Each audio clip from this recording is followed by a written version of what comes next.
France on Monday joined the United States in accusing Rwanda of supporting M23 rebels, laying the allegation for the first time in public on Rwanda.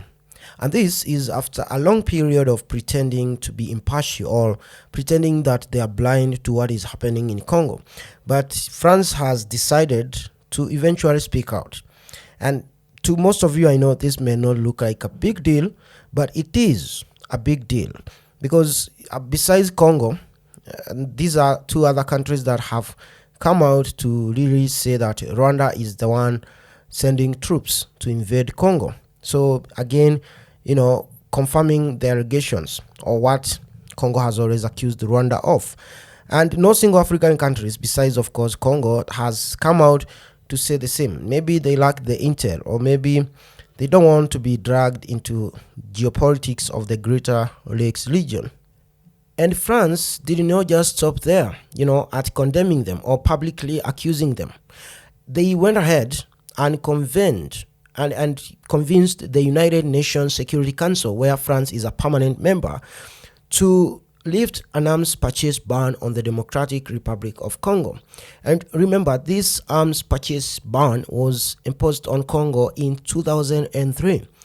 And what this means to those who may not know is that anytime Congo would want to buy weapons for security reasons, they have to ask for permission from this UN Security Council.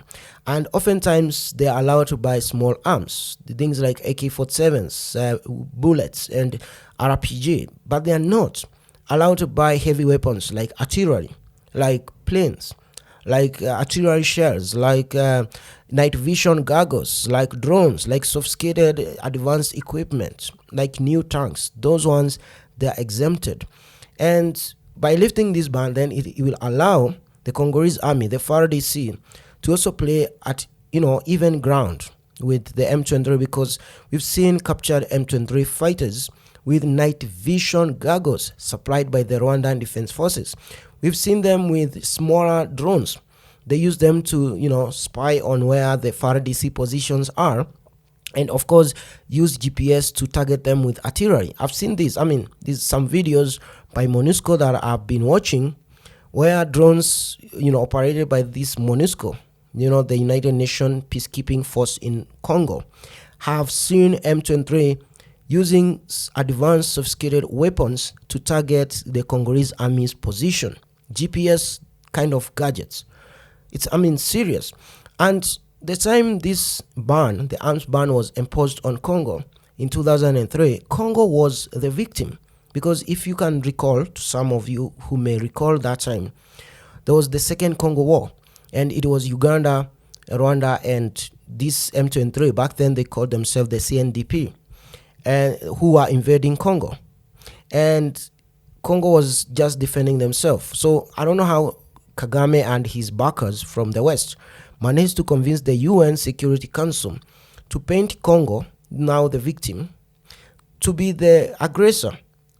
Because the arms ban was supposed to be put on both Uganda and Rwanda, not on Congo. So the victim was punished for being invaded. The war was happening in Congo. The people who were dying were Congolese, citizens. But the punishment came to Congo. It's weird. And it's also weird because it's been in effect for 19 years. 2003 to now, it's almost 20 years, right? So it's just weird. But France has seen the bullshit and decided to lift this ban. We hope the Congolese authorities in Kinshasa are going to get serious, take advantage of this, and start buying advanced weapons, start training serious soldiers, professional army, so that they can deal with this ragtag and this Rwandan army that have been destabilizing the region.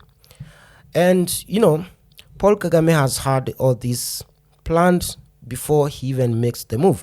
For example, France did this even after 2 weeks, where France, that is 2 weeks ago, had convinced the EU to send about $23 million to Rwanda because of their peacekeeping in Mozambique. So the EU paid Rwanda about $23 million because they have troops in Mozambique. But we also know, I made a video previously about why Rwanda sent troops to this region. It was because France asked. because they sent about 6,000 troops to northern region or the northern province of Mozambique called Cabo Delgado to fight insurgents, ISO-affiliated insurgents, or the kind of Al-Shabaab in that region. And that region where these guys were attacking is where Total, the oil and gas giant from France, the French oil and gas giant, has operation where they extract natural gas in Mozambique. They have massive gas reserves in that region. So they were extracting it. So when the attacks came, every worker from that Total in Mozambique left. So when Rwanda moved in and kind of stopped the attacks, they came back and they have been, running the operation there. And it is said that Total pays Rwanda a certain amount for that. And of course, France also does pay Rwanda through EU or something like that. So the Rwandan army in Mozambique is like the Total mercenary army to, protect French interest in Mozambique. That's what it is. And Rwanda was expecting that France may not speak or condemn them or publicly accuse them of supporting M23. But, France has decided to do it anyway. And that's what I'm saying. It's a bold move from the French side.